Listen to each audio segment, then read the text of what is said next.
വയനാട് ദുരന്തത്തിൽ പ്രിയപ്പെട്ടവരെ നഷ്ടപ്പെടുമ്പോഴും ഇവിടുത്തെ രക്ഷാദൗത്യത്തിൽ സജീവമാണ് ഇവിടുത്തെ നാട്ടുകാർ. എന്നോടൊപ്പം ഉള്ളത് ഈ ചൂരൽമല സ്വദേശിയായ ഒരു ഷാഹിദാണ്. ഷാഹിദിൻ്റെ പ്രിയപ്പെട്ടവരൊക്കെ തന്നെ നഷ്ടപ്പെടുമ്പോഴും രക്ഷാദൗത്യത്തിലാണ്. ഷാഹിദ്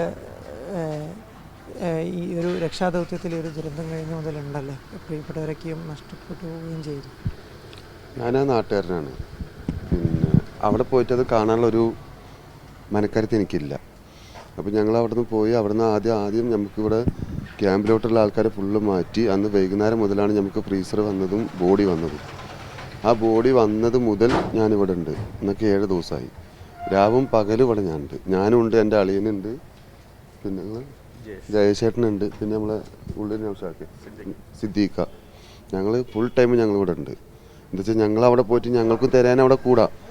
പക്ഷെ ഞങ്ങളത് തിരയാൻ കൂടാതെ ഞങ്ങളിവിടെ വന്നിട്ട് ബാക്കി ഞങ്ങൾക്ക് അവിടെ നിന്ന് വരുന്ന ബോഡി ഞങ്ങൾക്ക് അറിയുന്ന മാതിരി ഞങ്ങൾ കാണുന്ന മാതിരി ഞങ്ങൾ ഐഡൻറ്റിഫൈ ചെയ്ത് വിടുന്നുണ്ട്. അതുകൊണ്ടാണ് ഞാനവിടെ പോയി നിൽക്കാത്തതും. പിന്നെ ഇവിടെ വന്ന് നിന്നിട്ട് രാവും പകലും നിന്നിട്ട് ആര് എപ്പോൾ വന്നു കഴിഞ്ഞാലും ബോഡി തുറന്ന് കാണിച്ചു കൊടുക്കലെല്ലാം ഞങ്ങൾ തന്നെയാണ്. സജീവമായിട്ട് ഞങ്ങളിവിടെ ഉണ്ട്. എൻ്റെ ഉമ്മയും കുട്ടികളൊക്കെ ക്യാമ്പിൽ ഇവിടെ ഉണ്ട്. ഞാൻ അവരുടെ അടുത്തേക്ക് വരെ പോയിട്ടില്ല. ഫുൾ ടൈം ഞാൻ ഇവിടെയാണ്. എൻ്റെ വണ്ടി ഇവിടെ ഉണ്ട്. ഞാൻ ആ ജീപ്പിലാണ് കടന്നുറങ്ങുക. അത് കടന്നുറങ്ങിയിൽ 1 മണിക്കൂർ അല്ലെങ്കിൽ 2 മണിക്കൂർ മാത്രമേ ഉള്ളൂ. ബാക്കിയുള്ളതൊക്കെ നമ്മുടെ നാട്ടിലുള്ള ആൾക്കാരെ വേണ്ടിയിട്ട് നമ്മൾ ഇവിടെ നിന്നിട്ട് എല്ലാം നമ്മൾ ചെയ്തു കൊടുക്കുന്നുണ്ട്. ഇന്നലെ വൈകുന്നേരം നമ്മൾ 5 ബോഡിയിലെ അത് കൊണ്ടുവന്നത് വരെ ഞങ്ങളിവിടെ സജീവമായിട്ടുണ്ട്. അത് കഴിഞ്ഞിട്ടുമുണ്ട്.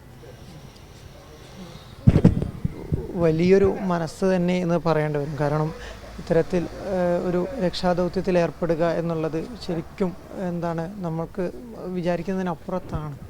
അപ്പം ഇവിടെ ഒരുപാട് പേരുടെ ബോഡി ഐഡൻറ്റിഫൈ ചെയ്തിട്ടുണ്ട്. ഒരു 80% ഞാൻ ചെയ്തിട്ടുണ്ട്.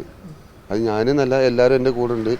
എനിക്ക് ഒരു സംശയം തോന്നിക്കഴിഞ്ഞാൽ ഞാൻ ജയശേട്ടൻ്റെ അടുത്ത് പറയും, അല്ലെങ്കിൽ മറ്റേ നമ്മളെ കൂടെയുള്ള കാരൻ്റെ അടുത്ത് പറയും, അല്ലെങ്കിൽ എൻ്റെ അളിയനുണ്ട്, ചിക്കു എന്നാണ് വിളിക്കുക, അവൻ്റെ അടുത്ത് പറയും. അപ്പോൾ ഞങ്ങൾക്ക് ആർക്കെങ്കിലും ഒരാൾക്ക് നമുക്കത് ഐഡൻറ്റിഫൈ ചെയ്യാൻ പറ്റും.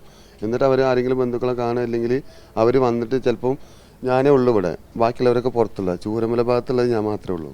അപ്പോൾ അവിടെയുള്ള ആൾക്കാർ വരുമ്പോൾ അവർ വന്നിട്ട് പിന്നെ ഇവിടെ വന്നിട്ട് ഇതേപോലെ കാണാനാണെന്ന് പറയുമ്പോൾ എനിക്കെന്ത് ചെയ്യാൻ പറ്റും?